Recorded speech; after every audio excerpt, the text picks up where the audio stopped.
পশম আঘাতের পর ফরৌনের পুত্র মারা গেলে সে ইসরায়েলীয়দের যেতে দেয়।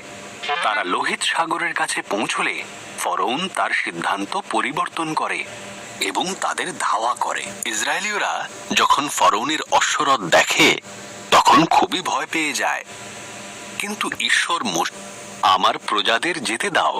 তখন ঈশ্বর মিশরের আকাশকে মশাতে ভরিয়ে দিলেন, সেগুলি মিশরীয়দের ধুলোর মতন ঢেকে দিল।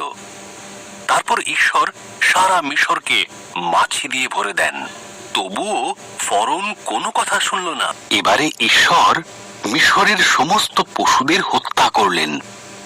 ঘোড়া, গাধা, উট, ভেড়া, গরু ও ছাগল সব পশু মারা গেল।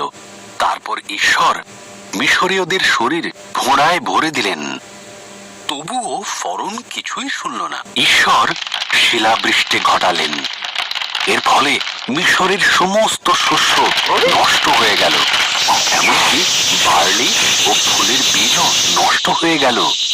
এরপর তিনি পঙ্গপালের দল পাঠালেন, যা সমস্ত ফল খেয়ে ফেলল।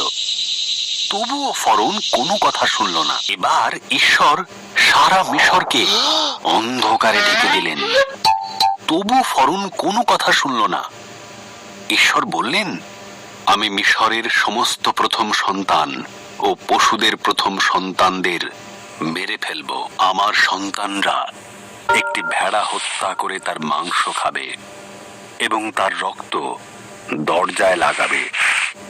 আমি সেই রক্ত দেখে সেই ঘরের পাশ দিয়ে বেরিয়ে যাব, আর সেই সমস্ত ঘরের শিশুরা মারা যাবে না। তোমরা একে তারই শূন্য রুটির পর্ব বলবে এবং সব সময় মনে রাখবে।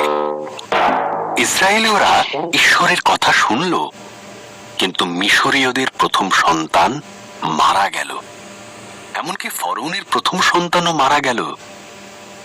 অবশেষে ফরৌন শুনল, সে ইসরায়েলীয়দের মুক্তি দিল।